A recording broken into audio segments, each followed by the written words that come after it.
Hello मेरे champion, आप सभी का बहुत बहुत स्वागत है स्टडी मित्रा प्लेटफॉर्म पे। स्टूडेंट, आज के इस वीडियो में मैं आप सभी को 3 नंबर वाले जो वायरल प्रश्न है उसके बारे में बताने वाला हूं। ये सारे के सारे क्वेश्चन कंप्यूटर साइंस के जो एग्जाम होने वाली है आपकी 17 फरवरी को, इसमें डायरेक्ट देखने को मिल सकती है, तो इस वीडियो को कंप्लीट देखना। और इस वीडियो को हम आगे बढ़ाएं उससे पहले जो हमारा फिजिक्स मित्रा 05 यूट्यूब चैनल है, प्लीज आप इसे जाकर के सब्सक्राइब करें। इसमें मैं फिजिक्स का क्लास लेता हूँ, इसके बारे में अपने जूनियर को जरूर बताएं। चलिए आगे बढ़ते हैं। देखो, पहला क्वेश्चन जो तुम्हारे पास आती है 3 मार्क्स में, वो कहता है what is function overloading, give a suitable example. तुम्हें बताना है कि फंक्शन ओवरलोडिंग क्या है और एक अच्छा सा एग्जांपल इसके लिए तुम्हें पुट करनी है अपने आंसर में। ठीक है, तो फंक्शन ओवरलोडिंग क्या होता है मैं समझा देता हूँ। फंक्शन ओवरलोडिंग C++ का एक फीचर है और इस फीचर का यूज करके एक प्रोग्राम के अंदर दो या उससे ज्यादा फंक्शन लिखे जा सकते हैं जिसका नाम सेम होगा। मतलब सेम नाम के फंक्शन तुम दो से ज्यादा लिख सकते हो, लेकिन उस फंक्शन के अंदर जो पैरामीटर होंगे, पैरामीटर कहने का मतलब जो वैल्यू एंड वेरिएबल लिखी जाएगी, वो पैरामीटर सभी में चेंज होनी चाहिए। जैसे यहाँ पे जो चीजें लिखी हुई है उसको एक बार पढ़ लो। कहता है function overloading is a feature of C++ in which two or more function can have same name but different parameter. C++ का एक ऐसा फीचर जिसमें हम दो से ज्यादा फंक्शन का यूज कर सकते हैं जिसके नाम सेम होगी, लेकिन उस फंक्शन के अंदर नंबर ऑफ पैरामीटर क्या होंगे, डिफरेंट होंगे, तो उस फीचर को हम बोलेंगे फंक्शन ओवरलोडिंग। क्लियर है जी। इसके एग्जांपल में देखो, तुम्हारे पास ये वॉइड रिटर्न टाइप होती है, ये सारी की सारी चीजें वॉइड क्या है, रिटर्न टाइप। ठीक है, लेकिन यहाँ पे जो तुम्हारे पास टॉपर लिखा हुआ है, ये टॉपर क्या है, ये फंक्शन का नाम है। ठीक है, ओके।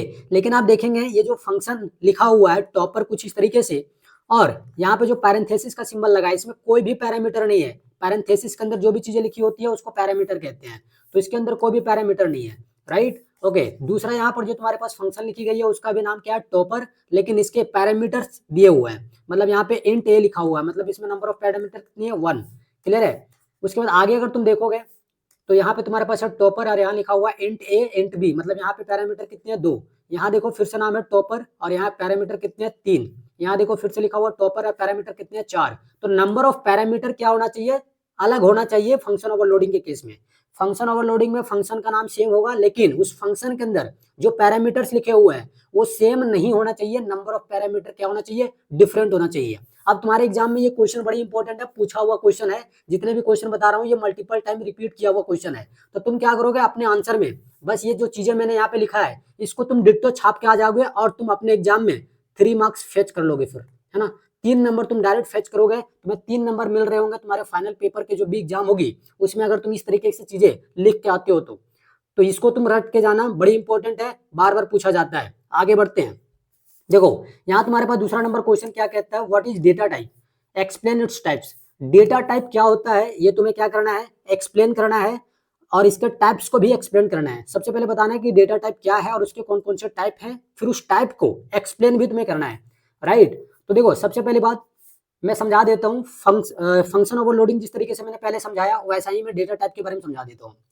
देखो, C++ के अंदर डेटा टाइप हमें ये बताता है कि हम जो वेरिएबल लिए हैं प्रोग्राम के अंदर, वो वेरिएबल अपने अंदर किस तरह के डेटा को स्टोर कर सकता है। जैसे अगर मैं यहाँ पे लिखूं इंट ए, और अगर मैं यहाँ पे लिखूं फ्लोट ए, और अगर मैं यहाँ पे इस तरीके से लिखूं कैर ए, तीनों में देखोगे वेरिएबल सेम है, राइट। लेकिन डेटा टाइप क्या चेंज है, यहाँ इंट है, यहाँ फ्लोट है, यहाँ कैर है। ये जो इंट है ये बता रहा है कि जो हमारे पास ए नाम का वेरिएबल है ये अपने अंदर इंटीजर वैल्यू को रखेगा। यहाँ फ्लोट जो है ये डेटा टाइप, और यहाँ ए के बारे में बता रहा है कि ए जो वेरिएबल है ये अपने अंदर फ्रैक्शनल वैल्यू को रखेगा। यहाँ लिखा हुआ कैर और यहाँ लिखा हुआ ए, तो ये जो कैर डेटा टाइप है ये हमें बताता है कि जो हमारे पास ए नाम का वेरिएबल है ये अपने अंदर कैरेक्टर वैल्यू को कंटेन करेगा, कैरेक्टर वैल्यू को रखेगा। तो डेटा टाइप हमें ये बताता है कि एक वेरिएबल अपने अंदर किस तरह के डेटा को कंटेन कर रहा है, इस चीज को जो बताया उसको हम कहते हैं डेटा टाइप्स। क्लियर है, वही चीज यहाँ पे लिखा हुआ है, इन C++ और data type tells about what kinds of data a variable can hold. C++ के अंदर डेटा टाइप हमें बताता है कि एक वेरिएबल अपने अंदर किस तरह के डेटा को होल्ड कर सकता है, और how the memory can store, और वो जो वेरिएबल है वो अपने अंदर कितने वैल्यू स्टोर कर सकता है। ये चीजें कौन बताता है हमें, वो बताता है डेटा टाइप। क्लियर है जी। इसके दो टाइप होते हैं, डेटा टाइप दो प्रकार की होती है, पहला होता है फंडामेंटल और दूसरा तुम्हारे पास होती है डिराइव्ड, है ना। पहला क्या है फंडामेंटल और दूसरा क्या है डिराइव्ड। क्लियर है, आ जाओ इसके एक एक करके हम लोग यहाँ पे समझते हैं। सबसे पहले बात यहाँ बात करेंगे फंडामेंटल डेटा टाइप्स के बारे में। तो फंडामेंटल डेटा टाइप्स तुम नाम से ही समझ सकते हो, फंडामेंटल जो किसी दूसरे पे डिपेंड ना करता हो। तो फंडामेंटल डेटा टाइप का मतलब है वैसे डेटा टाइप्स जो किसी दूसरे डेटा टाइप पे डिपेंड ना करता हो, तो उसको हम क्या बोलेंगे, फंडामेंटल डेटा टाइप्स बोलेंगे। इसका डेफिनेशन क्या कहता है, those data types which are not depend on another data types are known as fundamental data type. Example में ये सेट याद रखना है आप, है ना, बड़ी इंपॉर्टेंट है, इस पूरे सेट को रट के जाना। पूरे के पूरे जो भी एग्जाम्पल बता रहा हूँ, क्वेश्चन आंसर जो बता रहा हूँ, इसको रट के जाना, डायरेक्ट तुम्हारे एग्जाम में हिट करेगा।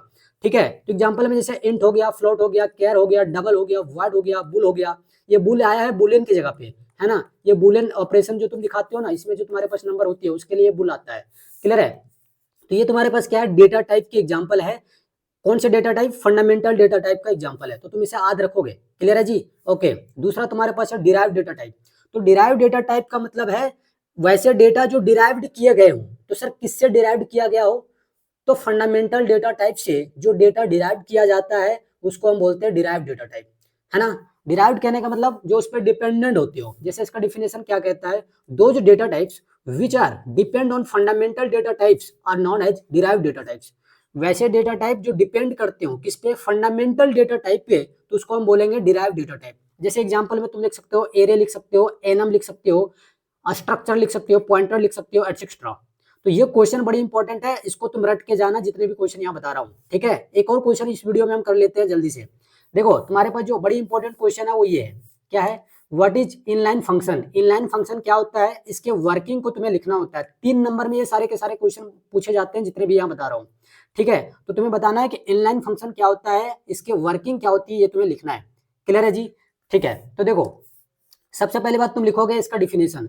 तो इनलाइन फंक्शन क्या होता है, एक ऐसा फंक्शन जो क्लास के अंदर क्रिएट किया जाता हो और क्लास के अंदर ही काम करता हो, तो उसको हम बोलेंगे इनलाइन फंक्शन। इसका डिफिनेशन क्या कहता है, those functions which are created inside the class and work within the class are known as inline function। एक ऐसा फंक्शन जो क्लास के अंदर क्रिएट की जाती हो और क्लास के अंदर ही काम करता हो तो वो कहलाएगी इनलाइन फंक्शन। क्लियर है जी, ठीक है। इसके आगे देखो यहाँ पे लिखा हुआ है इसके working, there are many working of inline functions. इसके अलग अलग क्या है वर्किंग है, उसको सुन लो ध्यान से। क्या कहता है, it execute the program very fast. ये जो है ये एग्जीक्यूट करेगा प्रोग्राम को बहुत ही फास्ट। ठीक है, आगे बोला इट्स कीवर्ड इज इनलाइन, है ना, इसका कीवर्ड क्या होता है, इनलाइन। इनलाइन फंक्शन का कीवर्ड क्या है, इनलाइन, जो कि हमेशा फंक्शन के पहले पुट किया जाएगा, फंक्शन का जो भी नाम होगा उसके पहले पुट किया जाएगा। जैसे मान लो यहाँ पे हमने लिखा राम, ये हमारे पास फंक्शन का नाम हुआ, तो इसके आगे तुम लगा दो इनलाइन, क्या लगा दो, इनलाइन, तो ये इनलाइन फंक्शन बन जाएगा। क्लियर है, मेरी बात समझ पा रहे हो आप सब, ठीक है जी। तो वही यहाँ पे लिखा हुआ है, क्या यहाँ बोला है कि इट्स कीवर्ड इज इनलाइन, इसका कीवर्ड क्या है, inline, which puts before the function name, जो कि पुट किया जाएगा फंक्शन के नाम के पहले। क्लियर है जी, ओके। आगे बोलता है inline function always creates a small program. Inline function हमेशा छोटे प्रोग्राम को क्रिएट करेगा, इस चीज को ध्यान रखना। आगे बोला है it can't be recursive. Inline function कभी भी रिकर्सिव नहीं होगा। रिकर्सिव कहने का मतलब होता है एक ऐसा फंक्शन जो खुद को बार बार कॉल करता हो, तो इनलाइन फंक्शन कभी भी खुद को बार बार कॉल नहीं करता है, इस चीज को ध्यान रखना। ये पॉइंट अपने एग्जाम में जो आंसर लिखोगे उसमें जरूर ऐड करना। ठीक है, आगे क्या है, it reads the program at compile time. Program ये कब रीड करेगा इनलाइन फंक्शन के अंदर, तो जब कोड वहां पे जो लिखी हुई है जब वो कंपाइल हो रही होगी, है ना, मतलब जब वो रन करने के कगार में होगी, तब ये चीजें क्या होगी, रीड किया जाएगा, है ना। प्रोग्राम को रीड किया जाएगा किसके द्वारा, इनलाइन फंक्शन के द्वारा। ठीक, आगे क्या बोला है, it can't support if else switch break loop continue. भाई ये सारे के सारे जो तुम्हारे पास डेटा टाइप है ना, मतलब डेटा टाइप नहीं कर सकते, ये जो कीवर्ड है इफ एल्स हो गया, स्विच हो गया, ब्रेक हो गया और लूप हो गया, कंटिन्यू हो गया, ये सब सारे के सारे स्टेटमेंट भी होते हैं, तो इसको ये सपोर्ट नहीं करता है, कौन, इनलाइन फंक्शन। क्लियर है, आगे तुम्हारे पास क्या बोलता है, inline function can also work outside the class by putting the keyword inline. Inline function जो है ये क्लास के बाहर भी काम कर सकता है। इनलाइन फंक्शन क्लास के अंदर क्रिएट किया जाता है, लेकिन ये क्लास के बाहर भी काम कर सकता है, कब, जब तुम इनलाइन कीवर्ड को पुट करोगे तब। क्लियर है, तो इस चीज को आप क्या करोगे, ध्यान रखोगे।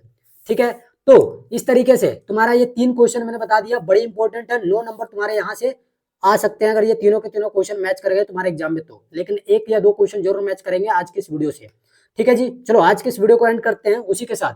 भाई जो हमारा फिजिक्स मित्रा यूट्यूब चैनल है आप जा करके जरूर सब्सक्राइब करें। आप सभी से विनर में विनती है, आप लोग के लिए अगर इतना मेहनत किया जा रहा है भाई एक सब्सक्राइब तो कर ही सकते हो।